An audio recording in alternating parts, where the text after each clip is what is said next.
할렐루야. 자, 무더운 여름에 가만 보면 교회가 제일 시원한 것 같습니다. 자, 우리 무더운 여름에 건강하시고요. 자, 우리 주위에 계신 분들 같이 한번 축복하시겠습니다. 자, 복된 곳에서 만나서 다시 한번 반갑습니다. 우리 같이 한번 인사하시겠습니다. 네, 감사합니다. 자, 제가 질문 하나를 드리면서 시작을 하도록 하겠습니다. 여러분, 혹시 닭이 먼저입니까? 달걀이 먼저입니까? 네? 닭이 먼저입니까? 달걀이 먼저입니까? 닭이 먼저입니까? 확실합니까?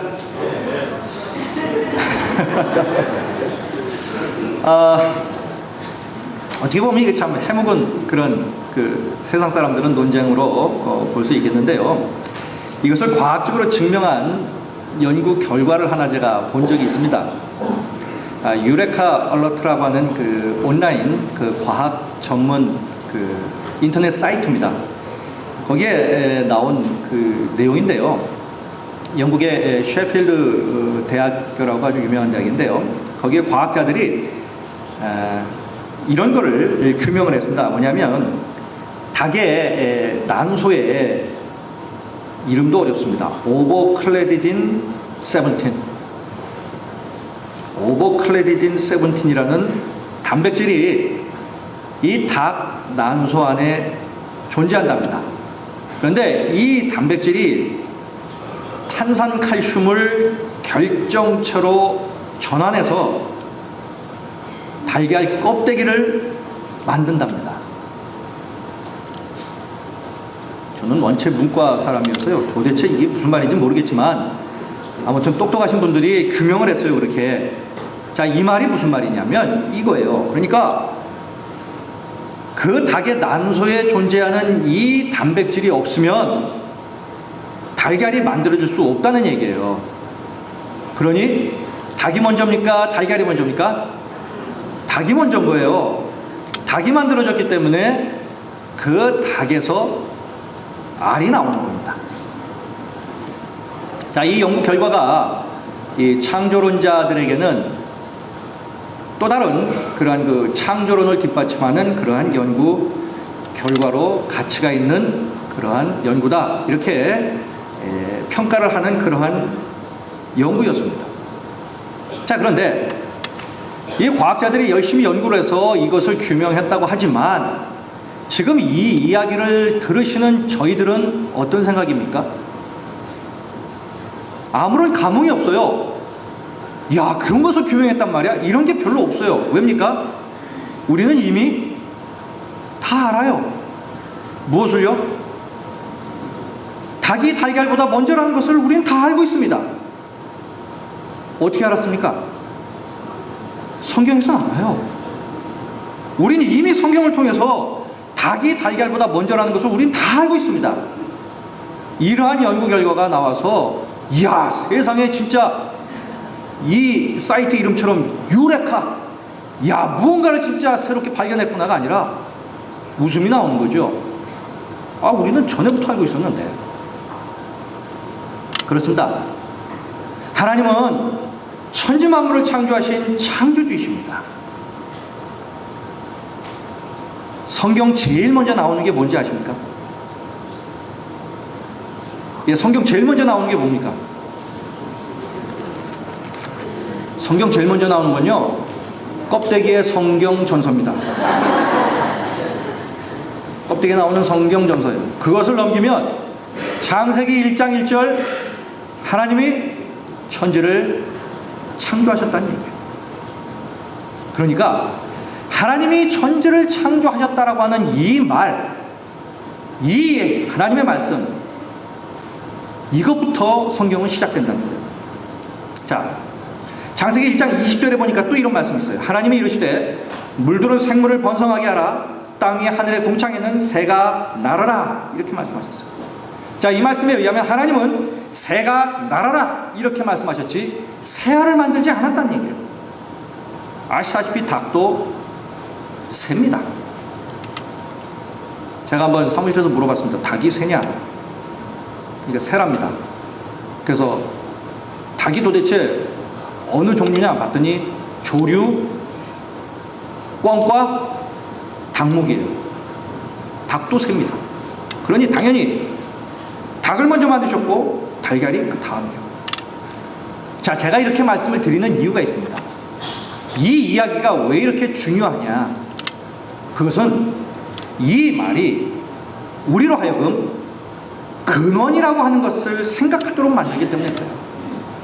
성경은 하나님이 모든 세상의 모든 것들의 근원이라고 말씀합니다. 하나님이 근원이에요.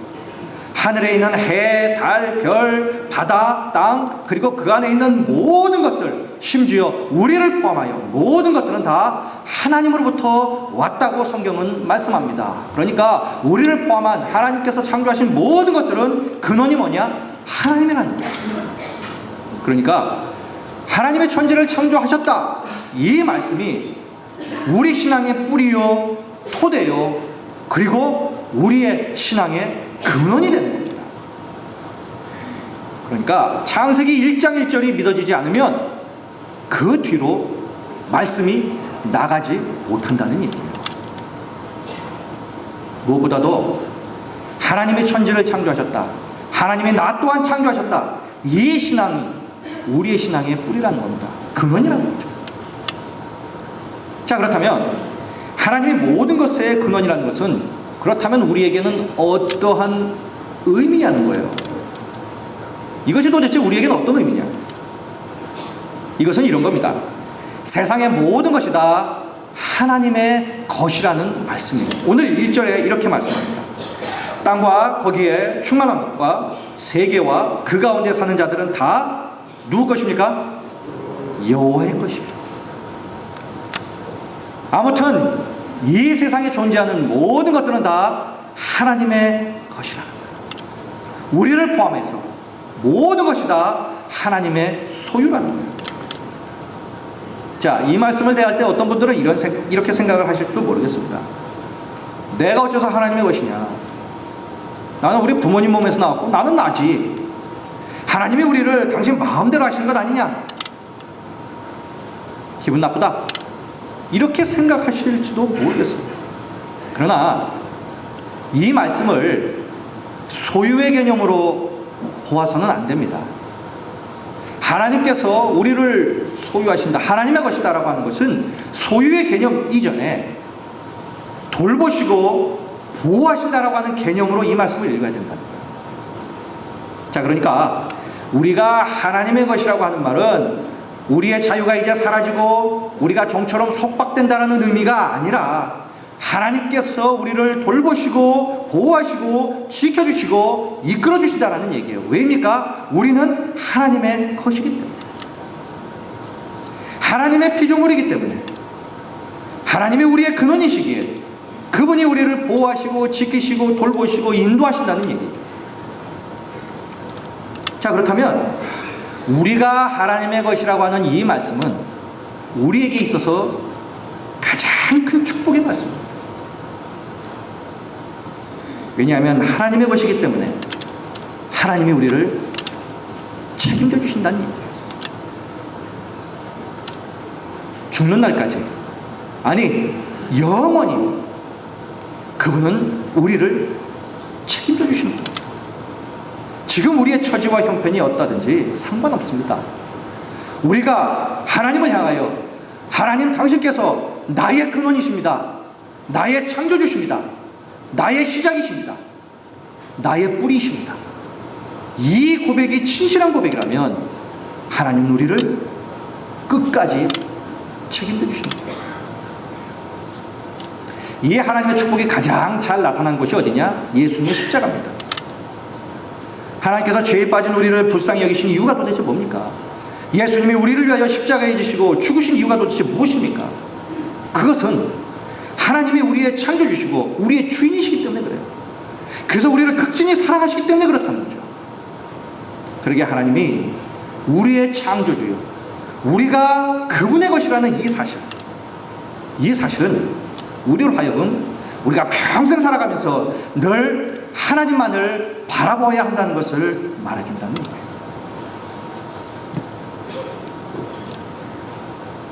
여러분, 우리의 존재는요, 하나님의 존재로부터 의미를 부여받았습니다.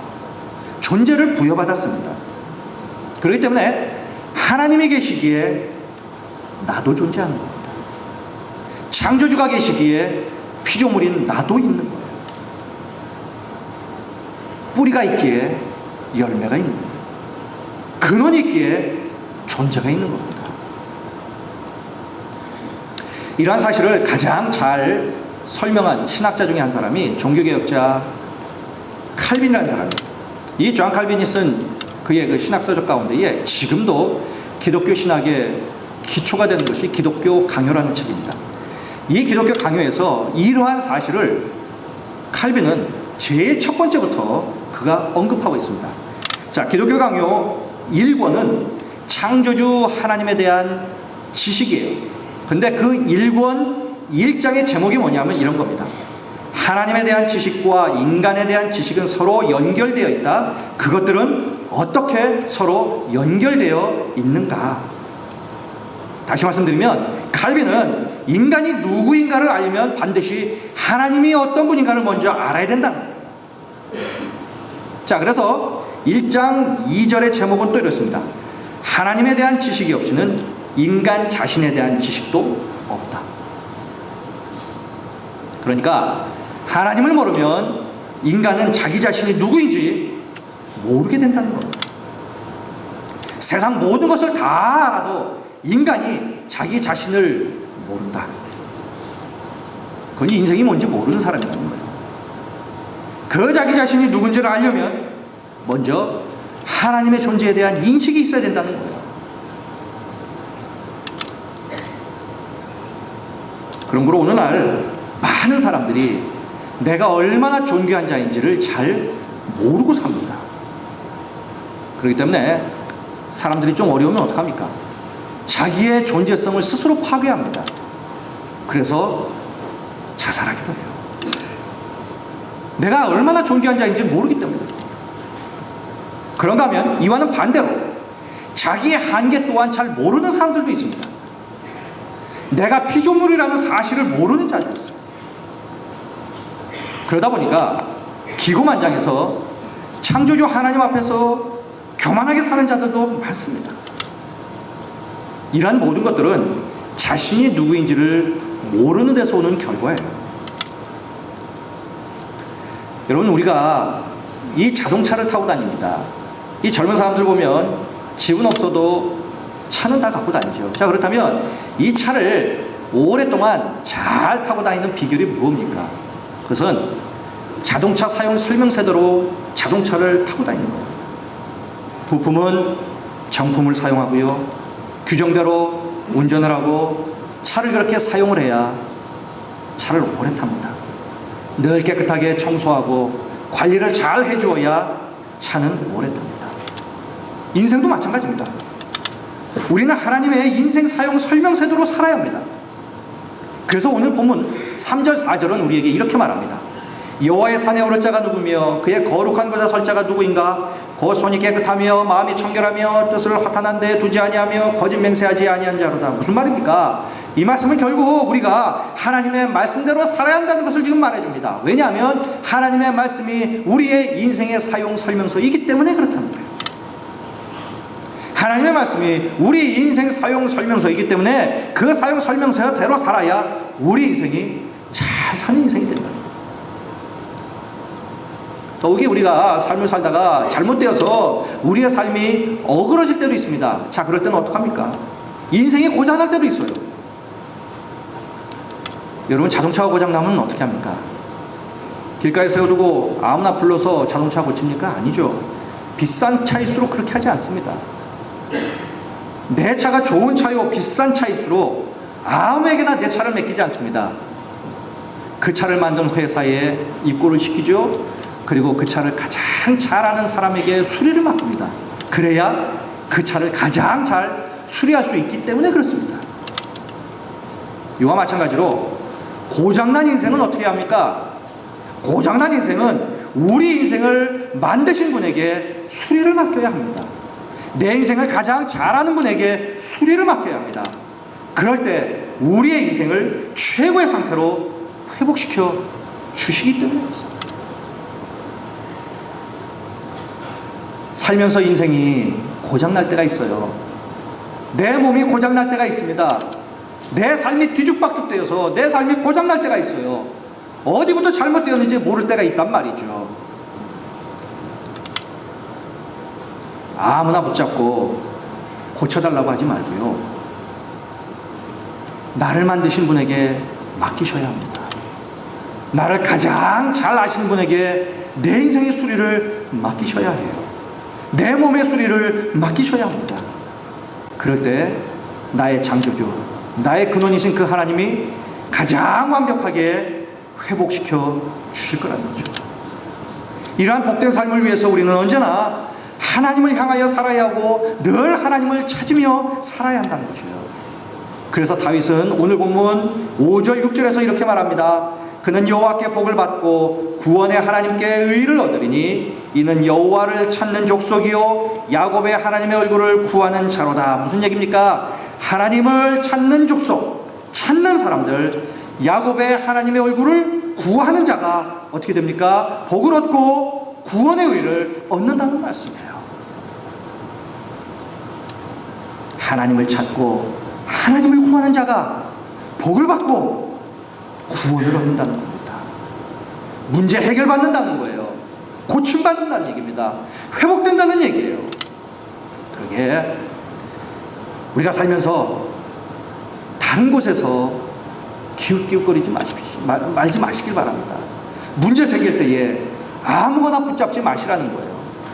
우리를 만드신 우리의 근원 하나님 붙잡으시기를 주님의 이름으로 간절히 축원드리겠습니다. 네. 그럴 때 확실하게 고침받을 수 있어요. 하나님만 찾을 때, 하나님을 내 인생의 주인으로 모시고 살 때, 하나님 나의 근원이신 그 하나님만을 붙잡을 때 우리가 승리할 수 있다는 거예요. 여러분, 우리는요 근원적으로 하나님을 향할 수밖에 없는 그런 존재예요. 왜냐하면 하나님께서 우리를 그렇게 처음부터 만드셨기 때문이에요. 그래서 신앙이라고 하는 것은 하나님을 향하여 걸어가는 거예요. 또 회개라고 하는 것은 하나님이 아닌 다른 곳으로 걸어가다가 하나님으로 다시 되돌아오는 것이 회개고요. 그리고 신앙생활이라고 하는 것은 하나님을 향하여 걸어가는 과정이 신앙생활인 거예요. 자, 그렇기 때문에 그리스도인이라면 신앙의 인생길을 걸어가면서 늘 하나님을 향해야 하는 것입니다. 오늘 시편 24편은 다윗의 시 이렇게 제목이 붙어 있습니다. 그런데 그 외에 다른 설명이 없어요. 그래서 다윗의 시이긴 하지만 다윗이 도대체 어떤 상황에서 이 시를 썼는지는 분명하지 않습니다. 그러나 학자들의 공통적인 의견은 다윗이 하나님의 언약궤를 예루살렘으로 이제 모시고 들어올 때에 불렀던 노래라고 보고 있습니다. 그 당시의 역사적인 배경은 잘 아실 겁니다. 뭐냐면 엘리 제사장 시대였는데 그때 하나님의 언약궤가 실로에 있었습니다. 그때 블레셋과의 전쟁이 자주 있었어요. 또다시 블레셋과의 전쟁이 일어났습니다. 전쟁이 점점점 기울어져 가고 있는 거예요. 패배하고 있는 겁니다. 그럴 때 사람들이 하나님의 언약궤를 전쟁터에 가지고 나가면 우리가 승리할 것이다 라고 생각하고 이 언약궤를 전쟁터에 가지고 나갔습니다. 그러나 그 전쟁은 패하고 말았어요. 그리고 하나님의 존재의 상징, 임재의 상징인 그 언약궤마저 빼앗기고 말았습니다. 그리고 엘리 제사장의 두 아들 홈니와 비나스가 두 장군이었는데 둘 다 죽어버렸습니다. 이 사실을 들은 엘리 제사장이 또한 충격을 받아서 죽어버렸습니다. 자, 하나님의 존재의 상징인 이스라엘의 상징인 언약궤를 빼앗겼어요. 자, 그런데 이 언약궤가 블레셋 사람들 땅 가운데 있을 때에 하나님의 진노를 받아서 이 블레셋에 재앙이 임하기 시작합니다. 가는 곳마다 재앙이 임하기 시작해요. 그러자 이 사람들이 이 언약궤를 다시 이스라엘 사람들에게 돌려줍니다. 자, 그러자 이 시간 이후부터 하나님의 임재의 상징인 이 언약궤는 창고에 처박혀서 방치됩니다. 사울왕 시대에도 방치가 되었어요. 자, 그리고 난 다음에 다윗이 이제 왕이 된 후에 비로소 다윗이 창고 속에 방치되어 있는 언약궤를 생각하게 됩니다. 그리고 그가 예루살렘 성으로 그 하나님의 언약궤를 모시고 들어옵니다. 모시고 들어올 때에 그가 찬양대를 만들어서 하나님 앞에 찬양을 드리며 그가 하나님 앞에 덩실덩실 춤을 추면서 감격 가운데에 그 언약궤를 모셔옵니다.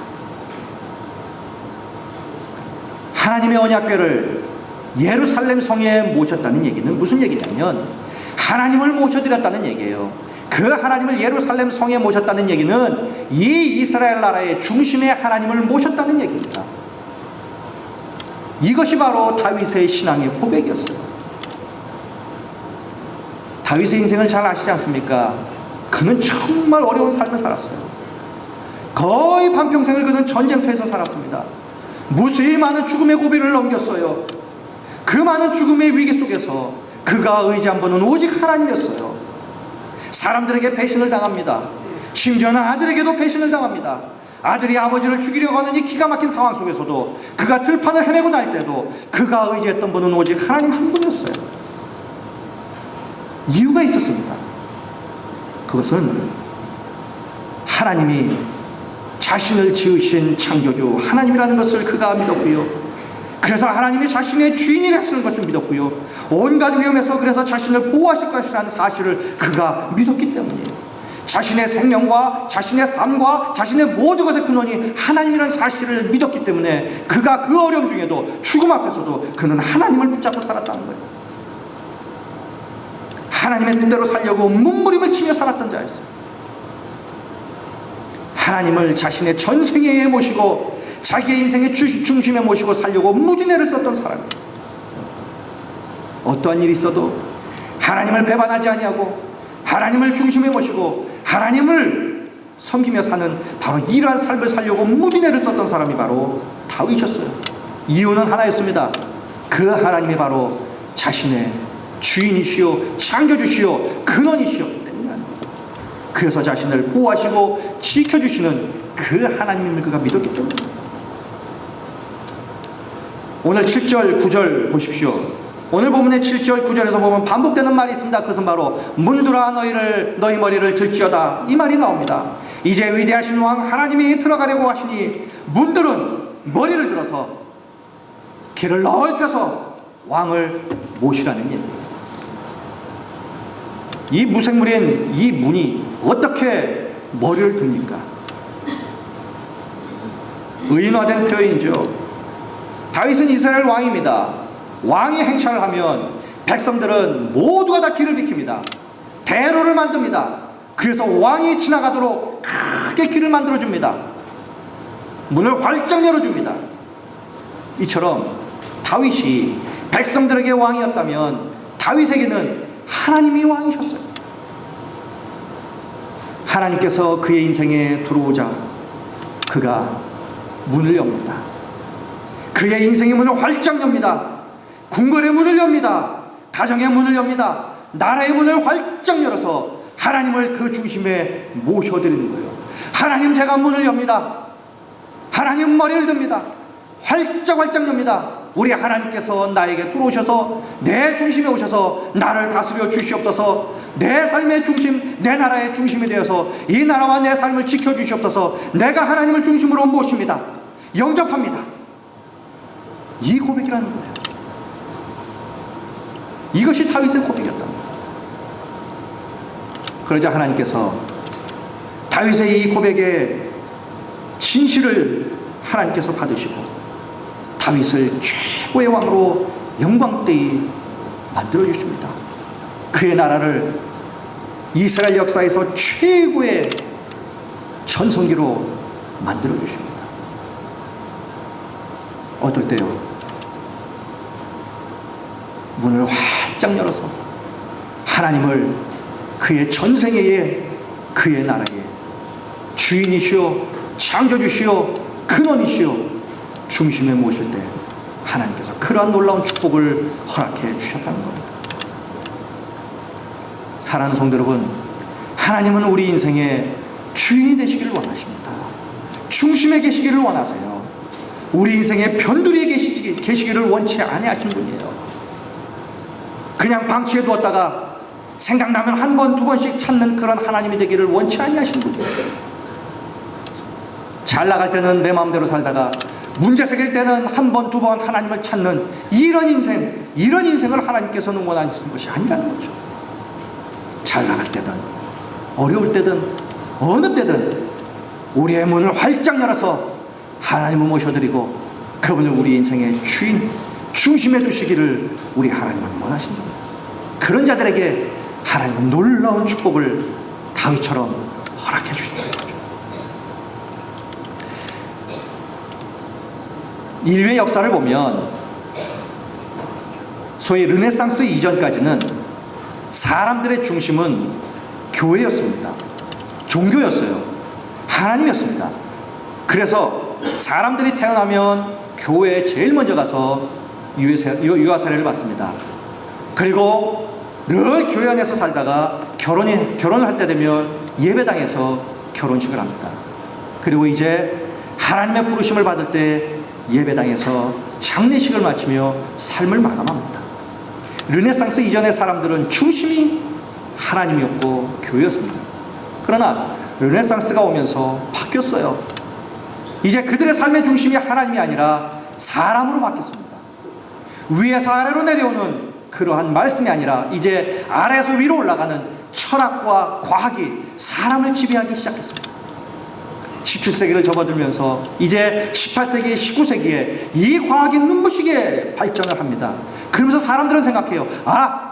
우리 인간들이 만드는 이 과학과 철학이 이 땅에서 하나님 없이도 낙원을 건설할 수 있겠구나, 이렇게 생각을 했습니다. 그런데 20세기에 접어들면서 이 인간들에게 큰 좌절과 위기가 옵니다. 그것이 바로 1차 세계대전이에요. 이 1차 세계대전이 그동안 인간들이 믿었던 그 철학과 과학, 이것이 인간들에게 아무 도움이 되지 못한다는 것을 깨닫게 만들었어요.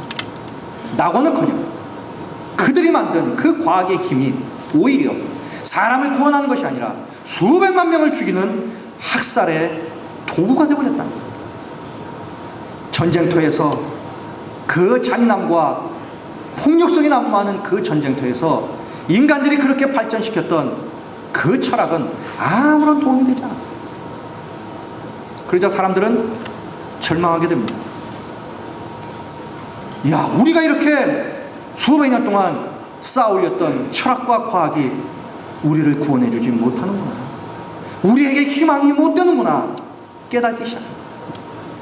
그때부터 사람들이 다시 그들의 근원인 하나님께로 돌아오기 시작합니다. 여러분, 근대 문명의 기초에서 우리나라도 과학이 발전하고 경제가 발전했어요. 그 짧은 시간에 전 세계 유례 없이 눈부신 발전을 가져왔습니다. 그런데 오늘에 와서 이러한 눈부신 발전으로 말미암아 사람들이 더 행복해졌습니까? 아닙니다. 더 많은 사람들이 스스로 목숨을 끊습니다. 더 많은 사람들이 나는 행복하지 못하다 이렇게 고백을 합니다. 편안은 해줬는데 질은 떨어지기 시작하는 거예요. 내가 누군지, 내가 어디로 가는지, 나는 계속해서 이렇게 살아야 되는지, 자신에 대한, 자기의 존재에 대한 회의가 점점 더 깊어집니다. 세상이 돌아가는 속도들이 너무나 빠르니까 그 속도에 맞춰 살지 않으면 나는 도태된 것처럼 여겨지는 거예요. 그러니까 내가 왜 이렇게 바삐 살아야 되는지 의미도 모르고 다람쥐 쳇바퀴 돌듯이 막 살아갑니다. 그러다가 어느덧 문득 내 발걸음을 멈추고 내 삶을 쳐다보면 나는 이내 몸은 만신창이가 되어 있는 거예요.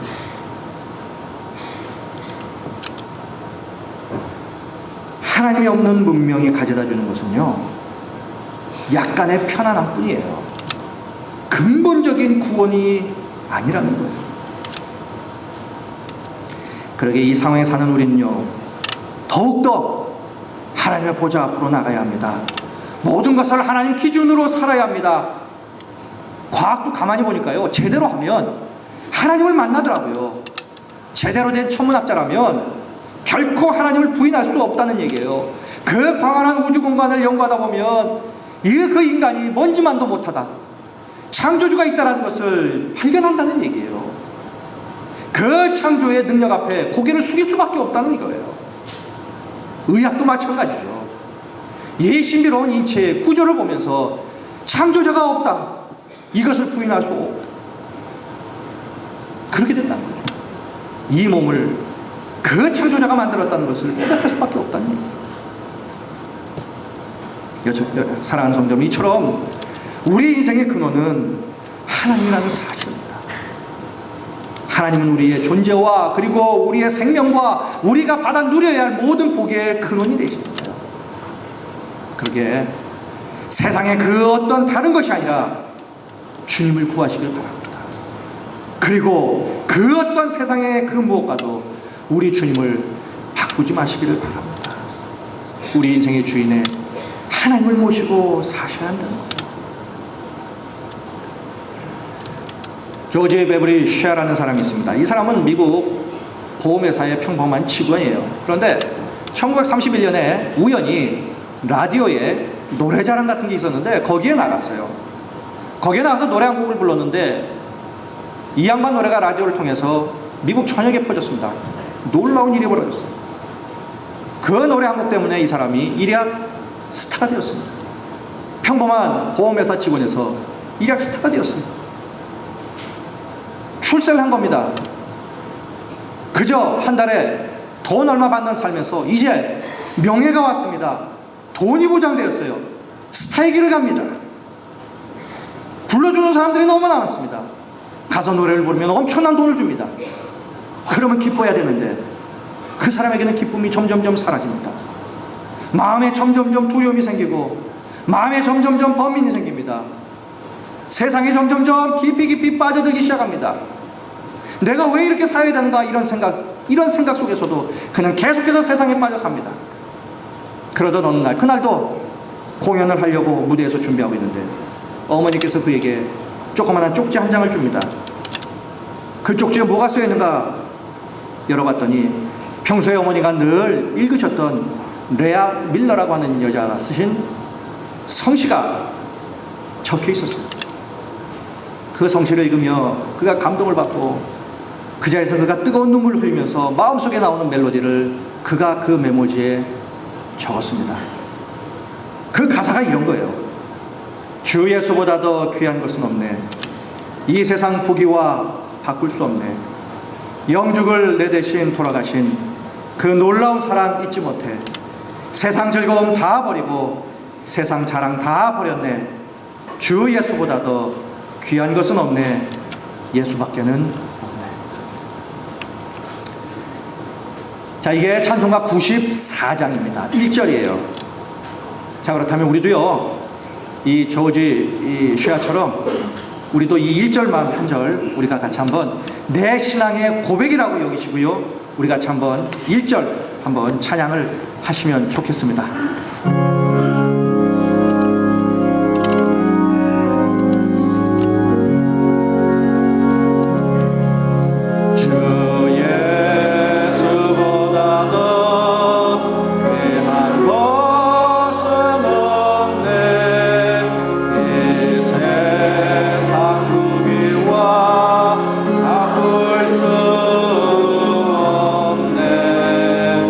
영주를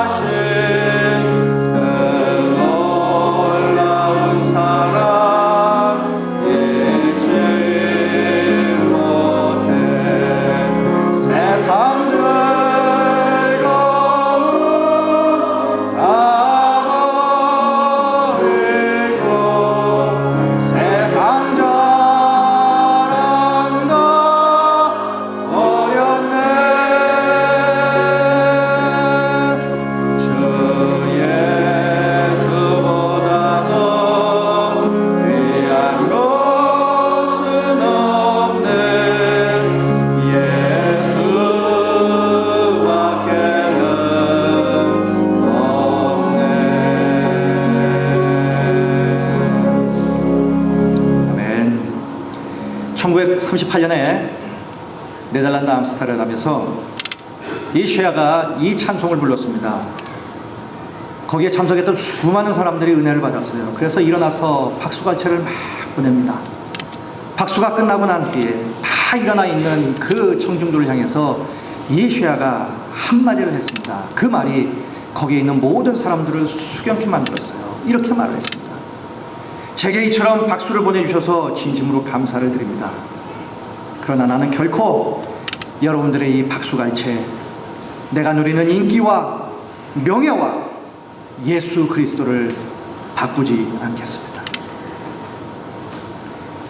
사랑하는 성도 여러분, 우리 역시 이제부터 그 하나님의 음성 듣기를 즐겨하면서 그 앞에 엎드려 기도하면서 하나님만 찬양하면서 살아가기를 원합니다.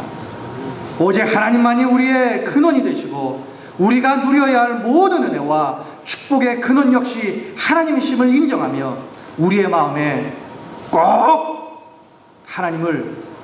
우리의 마음에 하나님을 꼭 중심에 모셔드리고 또 하나님 마음에 꼭 드는 자로 사는 우리 모두가 되었으면 좋겠습니다.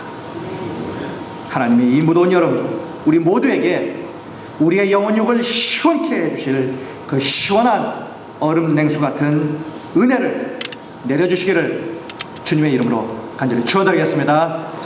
기도하시겠습니다.